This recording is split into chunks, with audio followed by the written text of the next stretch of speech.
kasih Tuhan. Terima kasih Roh Kudus. Terima kasih untuk cinta-Mu yang bukan hanya besar tapi dahsyat buat kami. Kau rela tinggalkan surga-Mu yang mulia. Kau turun ke tengah dunia jadi sama seperti kami. Bahkan akhirnya mati di salib dan bangkit buat kami. Supaya rencana-Mu boleh digenapi dalam hidup kami ya Tuhan. Terima kasih sekali lagi untuk semua karya-Mu, pengabdian kami, pelayanan kami. Bahkan apapun yang kami perbuat enggak pernah bisa menandingi apa yang Tuhan sudah kerjakan buat kami. Biar hidup kami makin selaras dengan kehendak-Mu, makin menjadi penggenap dan pelaksana firman-Mu. Terima kasih Bapak.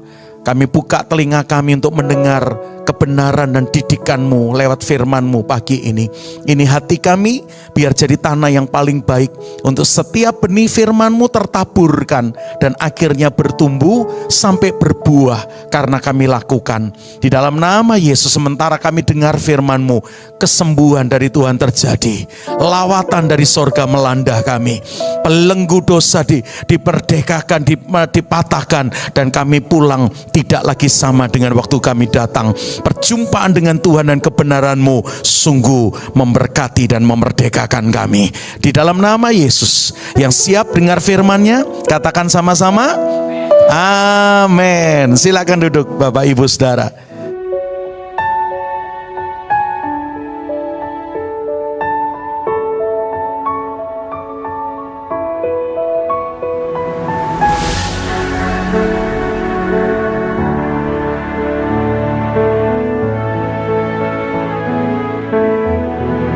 Ya, selamat pagi semua jemaat Tuhan di Victorious Family di Robinson Apartemen. Ya, salam kenal Bapak Ibu. Ini pertama kali saya datang, mungkin bass saya dikurangin dikit. Ya, treble-nya aja yang ditambah dikit karena suaranya udah ngebas saudara ya. Ini pertama kali saya hadir di Viva di Robinson. Ya, biasanya 2-3 kali udah melayani yang di Plaza Indonesia, dan kali ini dapat kesempatan berkenalan dan beribadah bersama-sama dengan yang ada di apartemen Robinson ini. Nama saya Pramono Limanto, Bapak Ibu, orang Surabaya aslinya. Ya, 25 tahun yang lalu Tuhan bawa saya dari Surabaya untuk merintis pekerjaan Tuhan di daerah Bumi Serpong Damai di Tangerang Selatan, ya, dari BSD. Jadi tidak terasa 1 Maret kemarin saya genap 25 tahun ada di BSD, saudara. Dan yang luar biasa lagi, Tuhan kasih kepercayaan 5 tahun terakhir ini untuk melayani pekerjaannya juga di daerah Jawa Tengah. Ya, saya tinggal di kaki Gunung Lawu 5 tahun ini, jadi separuh ada di Tangerang, separuh ada di Jawa Tengah, di atas kota Solo, dekat dengan daerah wisata namanya Tawangmangu. Saya mulai tinggal di sana mungkin 10-15 hari biasanya dalam sebulan ada di sana, ya, dan 10-15 hari ada di Serpong. Nah, ini pas datang sebelum besok kami kembali ke Jawa, dapat kesempatan berkenalan dan beribadah kepada Tuhan bersama Bapak Ibu. Ya, istri saya 1 dan anak saya 2 udah pada besar. Yang gede udah 26 tahun, yang kecil sudah 24 tahun. Ya, itu perkenalan dari saya. Semoga kita bisa terjalin. Kalau nggak salah bakal dijadwal lagi nanti bulan Juli di tempat ini. Kita mau belajar sedikit firman Tuhan pada pagi hari ini di waktu yang ada. 2 minggu yang lalu kita baru merayakan Paskah. Kita baru merayakan kematian dan kebangkitan Yesus. Dan hari ini sedikit saya singgung soal pesan Paskah, dan saya coba hubungkan dengan tema Bapak Ibu Saudara di gereja ini hari-hari ini tentang materi, tentang cinta uang. Beberapa orang punya pemahaman menurut saya kurang tepat, karena saya pun dididik dari sekolah minggu demikian. Ya, pagi ini saya ingin membawa saudara belajar dari Paskah pertama yang terjadi di Mesir. Bagaimana Tuhan akhirnya mengeluarkan bangsa Israel dari Mesir yang sudah 4 abad lebih didiami, dan hari itu mereka keluar dengan dahsyat. Dan saudara tahu ceritanya, sebelum keluar Fir'aun tidak izinkan, sampai tulah demi tulah dikirim Tuhan ke Mesir, ya. Dan pada tulah yang ke-10 orang Israel disuruh membubuhkan darah di ambang dan jenang pintu rumah mereka, di tiang pintu rumah mereka, dan setiap rumah yang ada tanda darah, malaikat maut melewatinya. Tidak ada kematian. Tetapi rumah yang tidak ada tanda darah, malaikat maut masuk. Itu dari anak orang sampai anak binatang yang sulung dibinasakannya. Dan malam itu umat Tuhan keluar dari Mesir. Dan itu cerita Paskah, cerita Pesah, ya, Paskah, Passover yang pertama dicatat di Alkitab. Tanda darah membuat bangsa Israel malam itu keluar dari Mesir. Tidak mengalami kebinasaan, tetapi dengan kekuatan yang Tuhan berikan mereka melangkah keluar. Nah, beritanya yang saya katakan sedikit meleset dari yang diharapkan Tuhan adalah selalu diberitakan tujuannya keluar dari Mesir untuk pindah ke tanah perjanjian, untuk mewarisi Kanaan, negeri yang limpah dengan susu dan madu.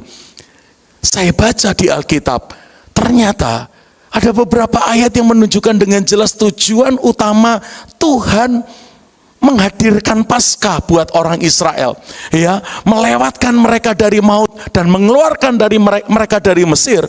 Tujuan utamanya bukan sekedar masuk tanah Kanaan. Iya, masuk tanah Kanaan, tapi lihat ayat-ayat ini, ada tujuan utama yang Tuhan mau sampaikan. Buka bersama saya kitab Keluaran pasalnya yang ke-7. Coba baca ayat yang ke-16. Mari kita buka gadget suci kita, karena sudah lama tidak bawa kitab suci, saudaraku, ya. Ya, dulu kan selalu membawa Alkitab yang tebal kayak kitab hukum pidana itu, saudaraku, ya, KUHP, saudaraku, ya. Sekarang udah bawa handphone, bawa gadget, tapi yang ironis, makin praktis Alkitabnya makin tidak pernah dibaca, saudaraku, ya. Itu jangan sampai terjadi. Mestinya makin praktis, makin freak dengan Alkitab, makin gila dengan firman Tuhan, makin membara dengan firman Tuhan, karena bisa dibawa dan direnungkan dimanapun. Kita lihat Keluaran pasalnya yang ke-7. Nah, ini sudah keluar di LCD suci kita, saudaraku, ya. Dikatakan ayat yang ke-16. Ini firman Tuhan kepada Musa dan Harun yang disuruh Tuhan untuk menghadap Fir'aun. Dan katakanlah kepada Fir'aun, kata Tuhan lewat Musa dan Harun, Tuhan Allah orang Ibrani telah mengutus aku kepadamu untuk mengatakan, biarkanlah umatku pergi keluar dari Mesir, supaya mereka ngapain, Bapak Ibu? Bukan supaya mereka pindah masuk Kanaan, bukan, ternyata, saudaraku, ya. Supaya mereka, umatku Israel, beribadah kepadaku di padang gurun. Meskipun begitu sampai sekarang engkau tidak mau mendengarkan atau tidak mengizinkan. Lihat ini, dari awal Tuhan ngomong lewat Musa dan Harun, minta izin sama Fir'aun, izinkan Israel keluar dari negeri Mesir yang sudah 4 abad kalian diami. Tujuan utamanya bukan ngomongnya pindah ke tanah Kanaan atau tanah perjanjian yang limpah dengan susu dan madunya. Ada orang bilang, kayaknya kalau ngomong begitu tidak diizinkan, Pak, makanya Tuhan ngomong suruh mereka beribadah dulu. Saya meyakini, bahkan ini tercatat yang saya temukan 3 kali Tuhan mengulang-ulang tujuannya, mengeluarkan umatnya dari Mesir, bukan pindah ke tanah Kanaan nomor 1, tetapi supaya umatnya beribadah kepada Tuhan dalam perjalanan di padang gurun sampai masuk tanah perjanjian. Wow, coba kita lanjut ya, ayat yang ke pasal 8 ayat yang ke-20, Keluaran. Saya ingin menunjukkan tujuan utamanya bukan sekedar pindah ke tanah Kanaan. Makanya semua agama dagangannya jualan sorga, saudara, ya. Menurut saya cuman Yesus dan kekristenan tidak mengajar dagangannya itu tujuan utamanya masuk sorga. Tujuan utamanya benar di muka bumi ini, bahkan siap memerintah di bumi yang baru dengan Tuhan. Karena kita dibentuk serupa dengan Kristus selama kita ada di muka bumi ini. Wow, kekristenan Kata surga itu di perjanjian baru kalau tidak salah tercatat cuma 3 kali. Yang lainnya bicara tentang kerajaan Allah, saudaraku. Ya, the kingdom of God, saudaraku. Sementara gereja juga isinya surga terus dagangannya, saudaraku. Lihat ini, dari Paskah pertama, Tuhan gak pernah ngomong, aku keluarkan kalian dari Mesir, tujuannya pindah ke Kanaan. Iya, lastnya memang pindah ke Kanaan, mendiami tanah perjanjian. Tapi tujuan utamanya, Keluaran 8 ayat 20 mencatat demikian. Berfirmanlah Tuhan kepada Musa, bangunlah pagi-pagi, berdirilah menantikan Fir'aun. Pada waktu biasanya Fir'aun keluar ke sungai. Dan katakanlah kepada Fir'aun, beginilah firman Tuhan, biarkanlah umatku pergi, supaya mereka ngapain? Beribadah kepadaku. Coba, tidak pernah ngomong supaya mereka pindah ke tanah Kanaan, saudara. Ya. Karena dari awal Tuhan tuh ngajarin kita, nak, aku ndak pernah ngiming-ngiming kamu jadi ngalamin surgaku, pasti nak. Tapi yang aku mau, aku pindahkan dan keluarkan kamu dari Mesir dengan darahku yang menebusmu, sampai kamu ndak jadi binasa, tapi beroleh hidup yang kekal, supaya kamu di perjalanan hidupmu di padang gurun dunia ini, kalian beribadah kepadaku. Wajahnya kayak kurang percaya dengan sharing saya. Ini siapa sih yang khotbah ini, saudara? Ya, beritanya kok lain, yang lain beritanya tanah Kanaan, perjanjian limpah susu dan madu lagi, saudaraku. Ya. Saya mau tunjukkan satu ayat lagi supaya saudara yakin ini kehendak Tuhan. Ini apa namanya, esensinya yang Tuhan berikan mengapa mereka ngalami Paskah. Keluaran 10. Coba baca ayatnya yang ketiga. Sudah 3 ayat ini dengan ayat yang Keluaran 10 ayat yang ketiga. Against, lagi Tuhan ngomong begini. Lalu Musa dan Harun pergi menghadap Fir'aun dan berkata kepadanya, beginilah firman Tuhan Allah orang Ibrani, berapa lama lagi engkau menolak untuk merendahkan dirimu di hadapanku? Biarkanlah umatku pergi, supaya mereka beribadah kepadaku. Wih, jadi tujuan Paskah, tujuan darahnya menebus kita, sampai Anda dan saya dibatalkan binasa, tidak mengalami kebinasaan, dan diberi kehidupan. Tujuannya supaya saudara keluar dari Mesir dan beribadah kepada Tuhan di padang gurun perjalanan hidup kita di muka bumi ini. Wah, bukan lagi surga ternyata, saudara. Ya, bukan lagi sekedar masuk tanah perjanjian. Bapak enggak ngajar masuk tanah perjanjian, ngajar masuk. Tapi tujuan utamanya selama hidup Anda dan saya yang ditebus oleh darahnya, kita pakai hidup kita untuk menjadi ibadah kita kepada Tuhan. Coba hubungkan dengan 1 Korintus 6 ayat 19 dan ayat yang ke-20. Tuhan berkata begini, tidak tahukah kamu bahwa tubuhmu adalah bait Allah, dan kamu telah lunas ditebus dan dibayar oleh darah yang mahal. Lalu Tuhan bilang begini, muliakan Tuhan dengan tubuhmu, saudara. Ya. Jadi Anda dan saya itu ditebus dengan darah yang mahal, yang tadi lagu-lagunya mengarah kepada pengorbanan Kristus di atas Kalvari. Dibayar dengan harga yang mahal, supaya Anda dan saya setelah ditebus, setelah ngalamin penebusan darahnya, kita memakai hidup kita, tubuh kita, untuk beribadah kepadanya, untuk memuliakan Tuhan. Muliakan Tuhan di pernikahanmu yang lagi sekolah, muliakan Tuhan di kuliahmu, di pendidikanmu, di studimu, yang jadi buruh, yang jadi pedagang, muliakan Tuhan di karirmu, di pekerjaanmu, termasuk yang jadi hamba Tuhan, muliakan Tuhan di pelayananmu. Anda dan saya yang ditebus oleh darahnya yang mahal, muliakan Tuhan dengan tubuhmu yang telah dilunasi oleh darahnya yang mahal. Wow, itu tujuan utama kita ngalami Paskah mestinya. Jadi esensi Paskah keluar dari Mesir untuk memuliakan Tuhan dengan tubuh kita. Makanya Roma 12 ayat 1 juga lagi menulis ibadah yang sejati itu apa, saudaraku? Hari Minggu jam 9 sampai setengah 11 ibadah, saudaraku ya. Nyanyi 2 lagu penyembahan, 4 lagu praise, dan dengar firman Tuhan 30 menit. Apa itu ibadah? No. Ibadah kata Roma 12 ada ayat 1 mengatakan, persembahkanlah tubuhmu. Tubuh yang sudah ditebus dengan darah yang mahal, kita persembahkan jadi persembahan yang hidup, yang kudus, dan yang berkenan kepada Allah. Itulah ibadahmu yang sejati. Colek-colek, kita belajar tentang ibadah pagi ini, saudara. Ya, kasih tahu saudara, bukan sekedar datang ke tempat tertentu, ada di jam tertentu, melakukan aktivitas dan ritual tertentu, itu ibadah. No, Tuhan bilang, nak, selama perjalananmu di padang gurun dunia ini, kalau betul aku telah menebusmu, kau akan pakai apapun yang kau jalani untuk memuliakan aku, nak.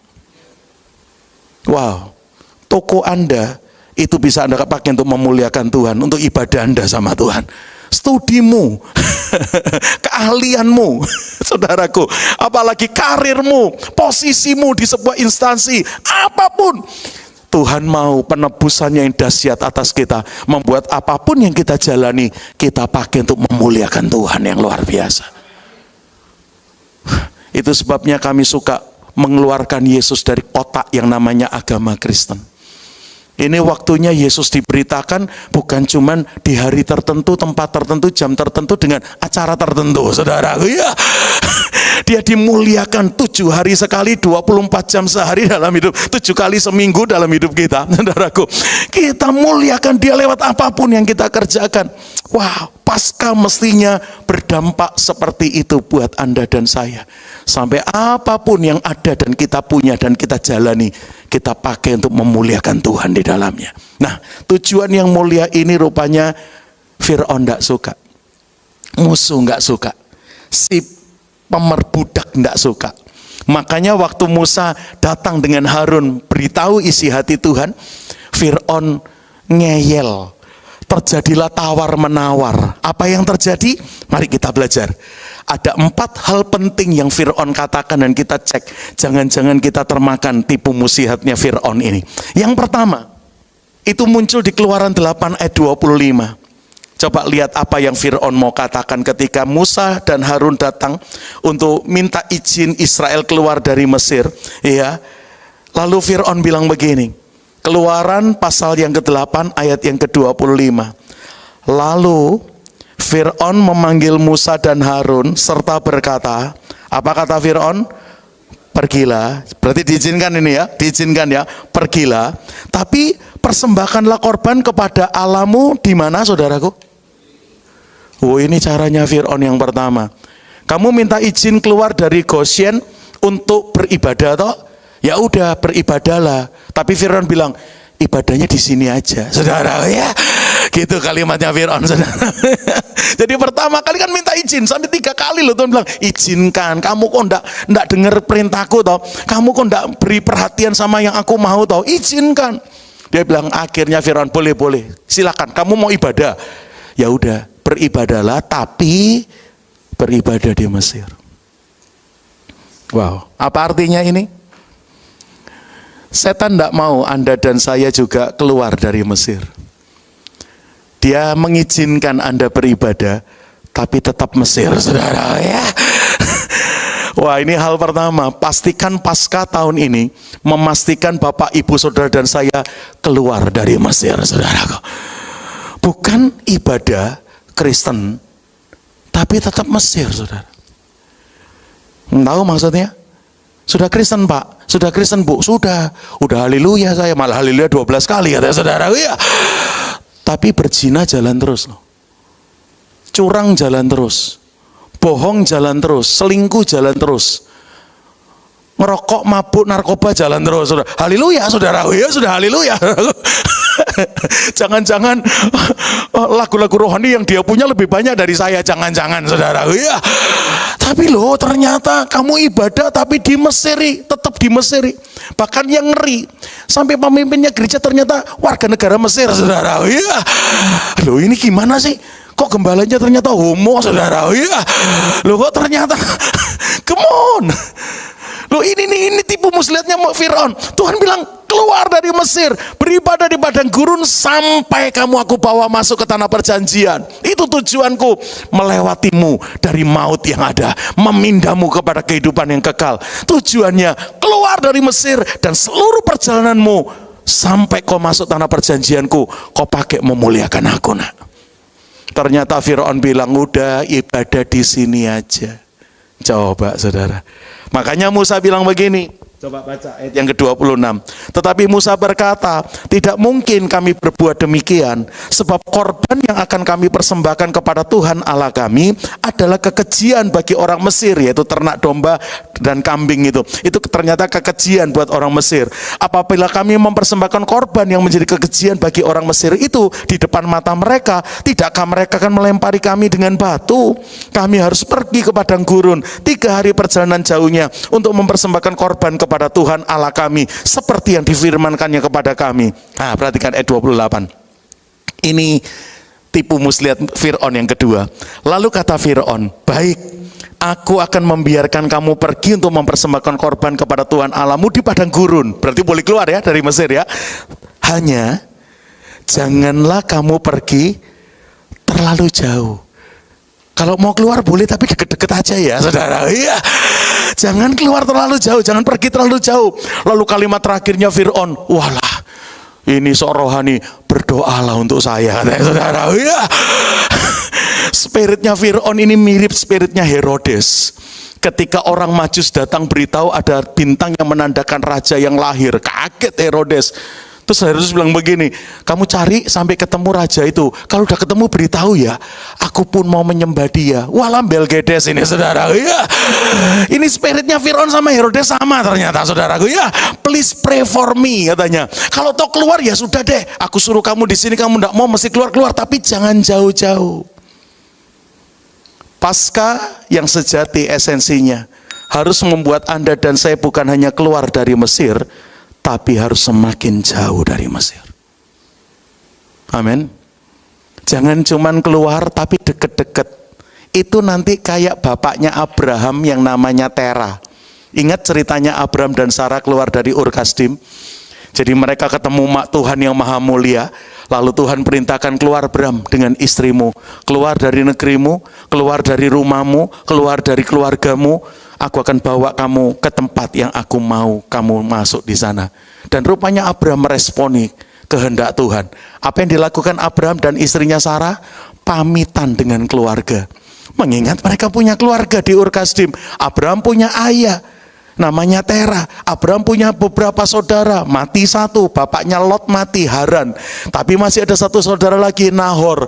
Akhirnya Abraham dan Sarah pamit, Pak Tera, Koko Nahor, gua pamit ya. Mau kemana lu Bram? Pindah kemana? Belum tahu, katanya saudara. Ya, itu kayak saya 25 tahun yang lalu pamit sama orang tua saya mau pindah ke BSD dari Surabaya, saudaraku. Cuman bedanya 25 tahun yang lalu waktu saya pamit, mama saya tok yang enggak ngizinin, saudara. Ngapain lu pindah? Ya, kenapa enggak di Surabaya aja? Saya cerita alasannya, akhirnya saya diizinkan. Nah, waktu Abraham dan Sarah pamitan, ini yang di luar perkiranya Abraham. Waktu dia izin, Pak, aku keluar ya Pak. Aku tak pindah ya Pak. Pindah kemana Abraham? Belum tahu Pak, pokok mau keluar dulu. Yang tidak diperkirakan Abraham adalah Tera bilang, gua ikut lo saudara. Ya, Tera bilang, oh gitu ya, aku tak ikut ya Abraham. Waduh, ngapain papa ikut saudaraku? Mungkin papanya bilang, mama sudah lama tidak ada Abraham. Ini saudaramu Haran namanya papanya Lot juga meninggal. Tinggal kamu dan Nahor dengan anaknya Haran yang jadi ponakanmu namanya Lot. Aduh, udah negeri ini memori papa jadi tidak baik semua kalau tinggal kelamaan di sini, saudaraku. Mumpung kamu pindah, papa tak ikut ya. Akhirnya ikut. Dan Lot yang ternyata ikut dengan engkongnya ini, Tera, saudaraku, akhirnya diajak juga, saudaraku. Maka pindahlah Abram, Sarah, Haran, Tera dan Lot. Mereka keluar, lalu mereka pindah dari Ur Kasdim. Nahor nggak mau pindah. Rupanya Ur Kasdim udah terlalu nyaman buat Nahor, saudaraku ya. Apalagi Nahor bilang, ini barisan orang gila pindah kok enggak tahu tujuannya edan ini, saudaraku ya. Nahor enggak mau ikut barisan orang gila, dia tetap di Ur Kasdim. Yang keluar Abraham, Sarah, Tera dan Lot. Dan begitu mereka dari Ur Kasdim keluar nyampe Haran, di perkiraan Tera nanya, Bram, ini tujuannya mau kemana toh Bram? Belum tahu papa, jalan terus. Loh, kalau tujuannya enggak jelas ngapain Bram? Udah, papa putuskan tinggal di Haran aja. 2 tahun loh akhirnya mereka tinggal di Haran. Gara-gara rupanya Tera, loh pindah kok enggak tahu tujuannya kan Eden. Kan dari awal ngomongnya gitu, ngapain papa ikut saudara? Oh iya. Tapi bapaknya udah kelanjur ikut dengan Lot juga. Dan akhirnya Tera yang memutuskan kita tinggal di Haran aja. Apalagi mungkin alasannya Tera, ini nama kota kayak nama papanya Lot saudaramu yang mati loh Bram, saudaraku ya, merema banget saudaraku. Terus yang kedua, Haran tidak terlalu jauh dari Ur Kasdim. Papa masih punya satu anak Nahor di Ur Kasdim. Kalau papa kangen dengan dia, istrinya dan anak-anaknya yang cucunya papa, pulangnya gampang, naik bis cepat nyampe saudaraku ya. Naik Grab nggak ongkosnya mahal-mahal, saudaraku, dekat karena Haran dan Ur Kasdim nggak terlalu jauh. Kayaknya Sentul BSD deh saudaraku ya, atau Jakarta mana lah, Bekasi lah saudaraku ya, nggak terlalu jauh sih. Berapa kali kekristenan kita termakan tipu muslihat iblis Firaun. Udah silakan jadi Kristen, tapi jangan jauh-jauh keluarnya saudara ya. Halo, sorry loh kalau ada yang mulai tersinggung dengar sharing saya, maafkan saya nggak cuma nyinggung giles ini saudaraku ya, supaya jemaat Victorious Family di Robinson mengalami Paskah yang sejati, keluar dari Mesir, makin jauh dari Mesir dan makin serupa dengan sorga. Wow, itu mestinya Paskah yang Tuhan mau. Selama di padang gurun yang jadi tempat ibadah kita, lewat apapun yang kita punya, kita makin dijauhkan dari Mesir, keluar dari Mesir dan makin dijauhkan dari Mesir. Enggak lagi sama dengan Mesir. Kalimatnya yang lebih tepat begini, orang yang mengalami Paskah mestinya, orang itu kelihatannya sama, tapi ternyata dia berbeda. Daripada kelihatannya beda, ternyata sama aja lo dengan Mesir saudara ya. Ulang-ulang, ini kalimat tajam ini, keren ini saudaraku ya.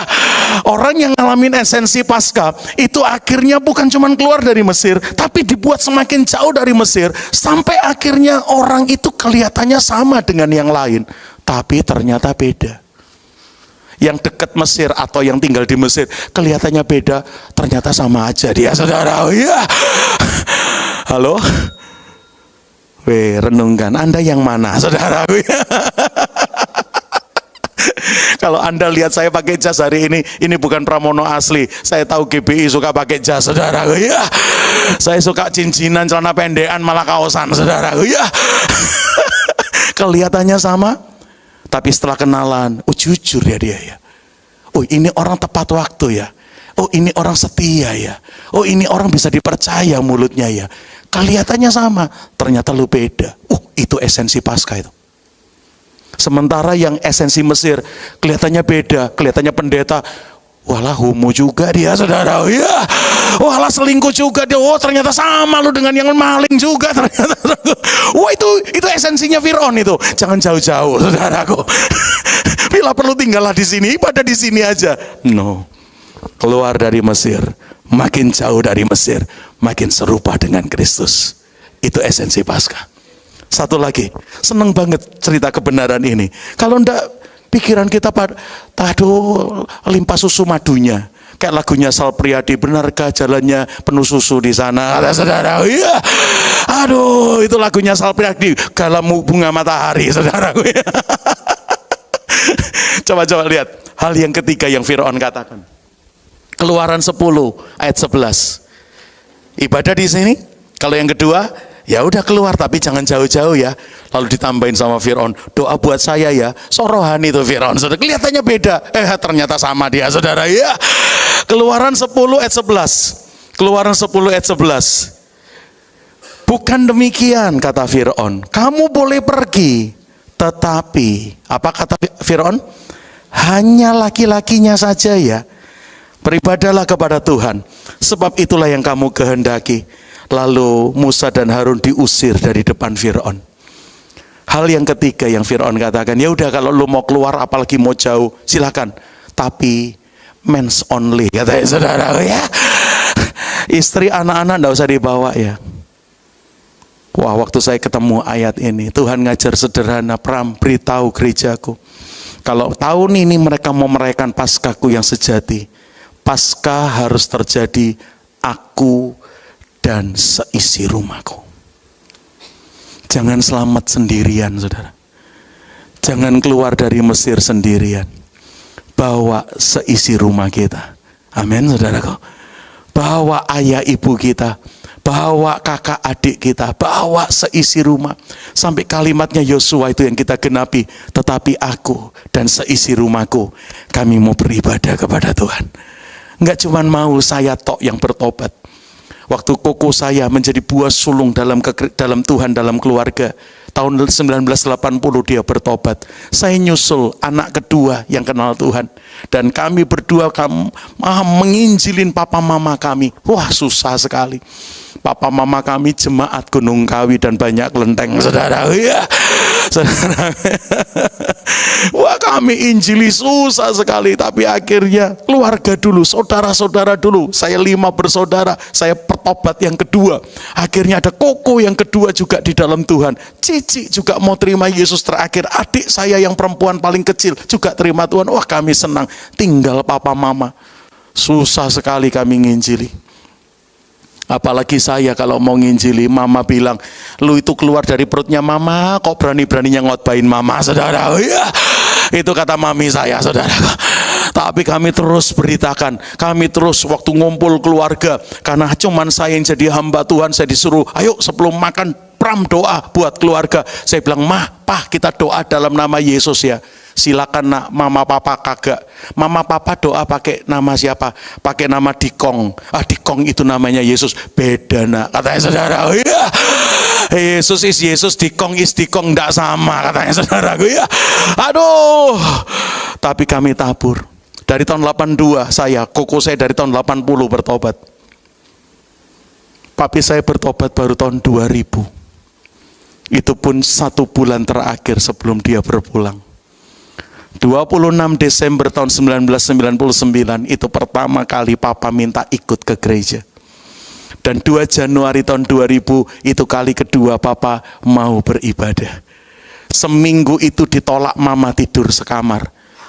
Karena bulan Februarinya Imlekan Sinciaan, aku bakal sembayangan sendirian, kata mama saya, saudara. Ya, ini suamiku mau Imlekan malah jadi Kristen, kata saudara. Ya. Aduh, saya diberitahu mama ndak izinkan papa tidur sekamar, jadi papa tidur di kamar yang lain karena anak yang lain sudah menikah tinggal dengan adik. Akhirnya saya diberitahu, tapi papa menguatkan imannya. Papa bilang papa mau tetap ke gereja. Dan setelah itu papa sakit asam urat. Obatnya terlalu keras sampai ngefeknya namanya Steve Jones syndrome kalau tidak salah bahasa medisnya. Jadi obatnya kekerasan, ngantam organ dalam, infeksi di dalam, dan akhirnya 17 Januari tahun 2000 papa meninggal. Tapi yang kami seneng, saya lagi KKR dengan Frankie Sihombing di Taman Ria Senayan tuh hari Minggunya, saudaraku ya. Senin pagi papa berpulang. Saya satu-satunya yang tidak ada di hembusan nafas yang terakhir. Semua saudara saya ada. Dan koko yang menjadi buah sulung Kristen atau Tuhan di dalam keluarga yang menghentar papa dalam doa di hembusan nafas terakhirnya. Wow, mama makin sakit hati. Kalimatnya mama, jadi Kristen malah mati papimu, saudara. Ya, itu kata mami saya, saudara. Setelah jadi Kristen malah mati papimu. Aduh, mama makin mengeraskan hatinya. Kami coba injili, susah banget. Tapi saya ingat Tuhan mau 1 orang selamat, seisi rumah dimenangkan buat kerajaan sorga. Kami terus nabur penginjilan, enggak berhasil. Sampai tahun 2012, 12 tahun setelah papa meninggal, 8 hari sebelum mama berpulang, luar biasa. Tidak pernah dia nyebut Dikong lagi. Yang keluar dari mulutnya, Yesus ampunilah saya. Yesus kasihanilah saya. Kalau Tuhan Yesus mau ambil saya siap. Tapi please enggak usah pakai menderita-menderita. Wow, 8 hari. Saya lagi KKR pas Natal di Full Gospelnya Solo waktu itu. Iya. Dan malam selesai acara saya diberitahu mama berpulang. Tapi di 8 hari sebelum berpulang, heran. Tadinya tidak pernah nyebut nama Yesus. Dikong terus. Hari itu berubah. Dia berkata, Yesus ampuni saya. Yesus kasihanilah saya.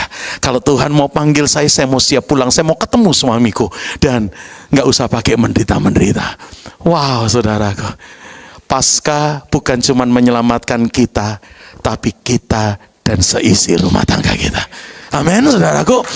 Yuk izinkan ini terjadi. Izinkan ini tahun ini, Paskah tahun ini yang baru 2 minggu yang lalu kita rayakan, mengalamin esensinya Tuhan. Kita keluar dari Mesir, bukan masih di Mesir.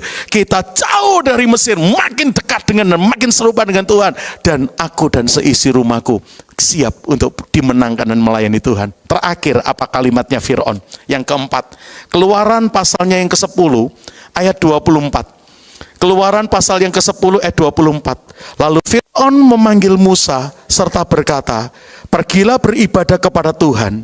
Hanya kambing dombamu, lembu sapimu harus ditinggalkan. Juga anak-anakmu boleh turut beserta kamu. Wah, ini udah lumayan. Keluarga diizinkan, tapi aset tidak, saudara. Ya. Lihat caranya Fir'aun. 4 hal ini. Jangan keluar ya dari Mesir, ibadah aja di sini. Itulah Kristen tanpa pertobatan. Kelihatannya sudah haleluya, masih warga negara Mesir, saudara. Ya. Atau keluar tapi nggak jauh-jauh. Waduh, masih rawan balik, saudaraku ya. Rawan kembali ke Ur Kasdim kayak Tera. Rawan kembali ke Mesir. Rawan masuk Sodom kayak Lot, saudaraku, yang tadinya cuma di dekat Sodom, akhirnya masuk Sodom. Yang ketiga, boleh keluar, boleh jauh, tapi laki-laki aja, keluarga enggak boleh ikut. Ya, yang keempat ini, boleh ikut keluarga, boleh jauh, tapi aset jangan. Nah, di poin ini tema saudara yang saya mau sampaikan. Paskah harus membuat Anda memuliakan Tuhan, termasuk dengan semua ternak, dengan semua materi, dengan semua aset yang Tuhan percayakan dalam hidup kita. Itu Paskah yang Tuhan mau. Bawa semua, karena korban kepada Tuhan, beribadah kepada Tuhan, mengorbankan, mempersembahkan domba, kambing, dan sebagainya. Makanya poin ini penting. Saudara kasih tema, jangan cinta uang. Cinta uang bikin kamu takut kekurangan, dan jadi kekurangan, saudara. Ya, tapi cintalah Tuhan.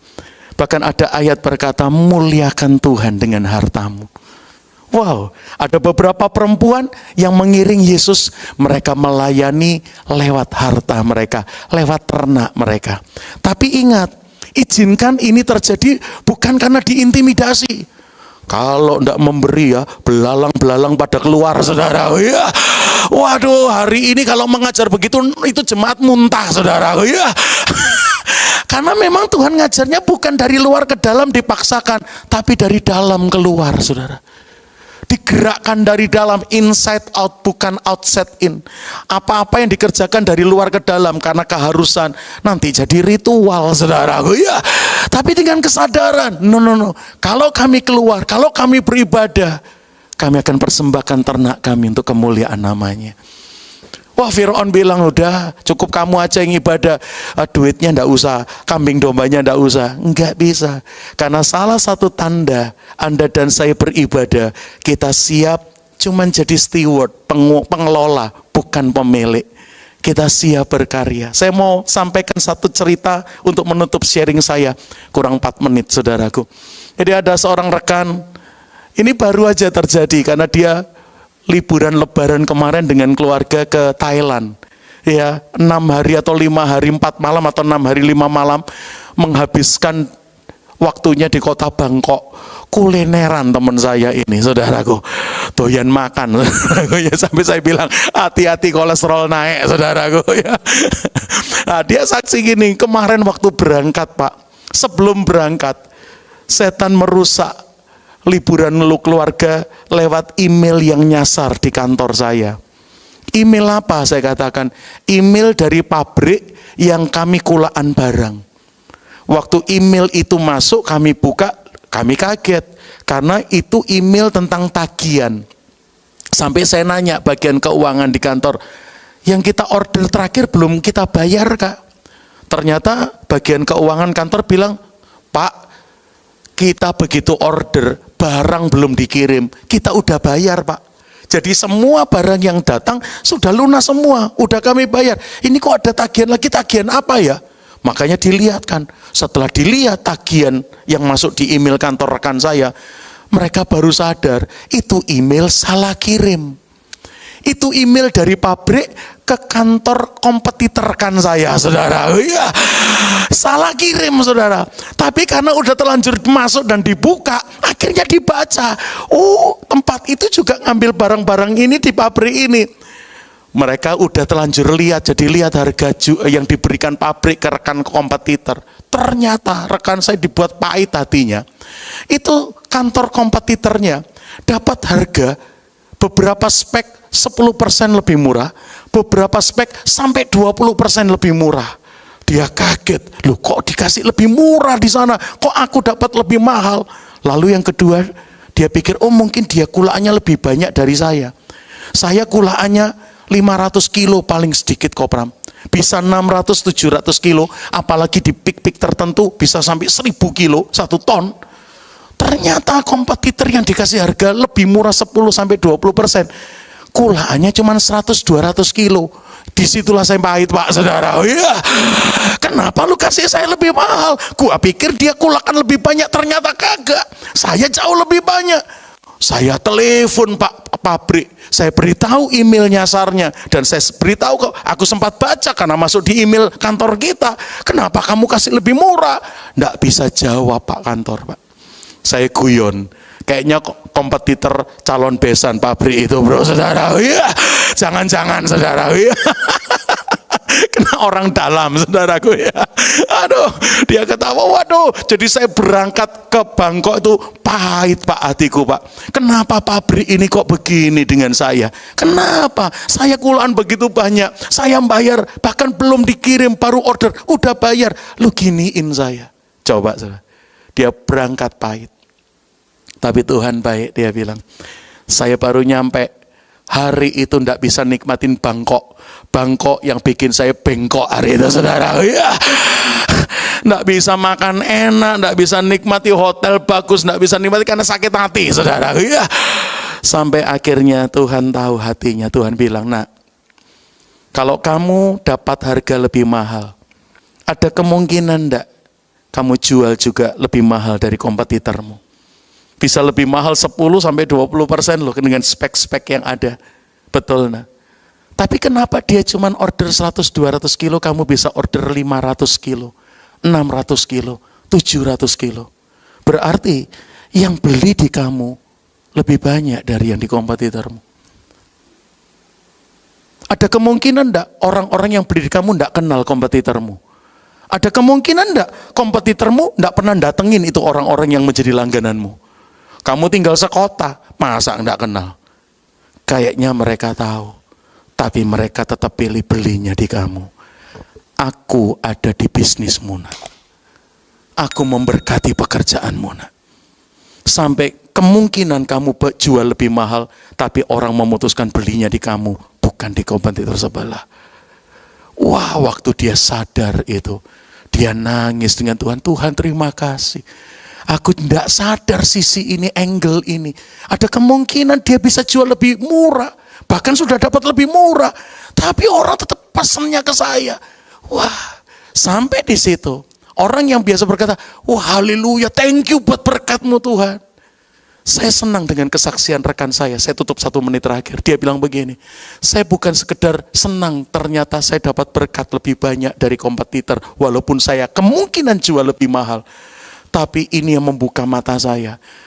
Tuhan memberkati saya begitu dahsyat. Jauh dari kompetitor saya yang dapat harga lebih murah kulakannya. Saya lebih mahal 10-20%. Setelah saya sadar, Pak, tahu Pak Pram tekad saya. Mari pemain musik maju ke depan. Saya akan berkati keluargaku lebih lagi. Karena aku bisnis dibantu istri dan anakku. Saya akan berkati karyawanku lebih lagi. Karena saya tahu itu ternyata customer beli di saya yang kemungkinan lebih mahal dari yang harga jual kompetitor. Itu juga karyawanku yang ngirimnya tepat waktu. Yang ngepaknya bagus sehingga tidak ada yang reject. Semua dikirim dengan baik. Bahkan ukurannya, beratnya tidak ada yang saya colong. 0,5 kilo, 1/4 kilo, enggak ada. Semua saya kerjakan. Saya akan pulang memberkati karyawanku lebih lagi. Karena seperti ini terjadi pasti karena mereka punya karya juga terbaik. Bahkan untuk customer-customerku yang rela bayar ke saya lebih mahal. Mereka tidak semata-mata beli produk dan bayar uang. Tapi mereka melihat ketepatan kami bekerja. Mereka melihat kejujuran kami bekerja. Mereka melihat ngepak kami yang terbaik sehingga tidak ada yang reject. Saya akan juga mungkin nurunkan margin keuntungan saya untuk memberkati juga customerku. Poin itu yang kemarin saya bilang keren loh bro. Orang lain cuman ngejar tanah kanaannya, diberkati lebih dari yang lain. Tapi kamu pakai berkat yang ada untuk memuliakan Tuhan dalam hidupmu.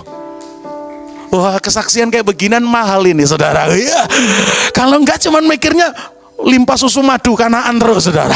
Ini yang saya sebut, dia bukan sekedar masuk Kanaan, dia pakai perjalanannya untuk memuliakan Tuhan yang ada. Dia berkati istri dan anaknya, thank you kamu bekerja bantu papa, keren banget. Dia pulang berkati karyawannya, karena semua ini terjadi karena karyawannya juga punya andil yang tidak kecil juga. Dan juga berkati customernya dengan luar biasa. Bangkit berdiri, maafkan saya telat 5 menit. Bangkit berdiri yuk. Biar pasca tahun ini membuat Anda dan saya cinta Tuhan, bukan cinta uang. Kita siap pakai lembu, domba, kambing, ternak semua untuk memuliakan Tuhan yang ada. Amin. Salibmu membuka mataku, betapa berharga nilai hidupku. Menanggung semua dosaku, berikan nyawamu menggantikan diriku. Bukan karena perbuatanku, anugerah yang selamatkanku. Kornya ya, sama-sama belajar yang Yesus, apa arti hidupku bila kau tak berikan nyawamu. Yang terbaik tersedia bagiku. Ku bersyukur atas kasih karunia Yesus. Apa arti hidupku bila kau tak berikan nyawamu. Katakan sama-sama, yang terbaik tersedia bagiku. Ku bersyukur atas kasih karuniamu. Sebelum saya serahkan ke WL, siapa yang sadar masih di Mesir sampai hari ini? Kelihatannya udah jadi orang Kristen dan ke gereja, tapi ternyata masih simpan begitu banyak dosa yang ada. Atau sudah keluar dari Mesir tapi gak jauh-jauh, kadang-kadang masih berbuat lagi saudara. Hari ini kita mau ngalamin Paskah yang lengkap. Keluar jauh dari Mesir, dan aku dan seisi rumahku akan beribadah. Bahkan bukan cuma seisi rumah, ternakku, kambing, dombaku, semua kami akan pakai memuliakan Tuhan. Wow, itu Paskah yang lengkap. Dan orang-orang kayak begini akan dibawa ke negeri yang limpah dengan susu dan madu. Nyanyi kurnya sama-sama ya, biar lagu ini jadi berkat buat kita.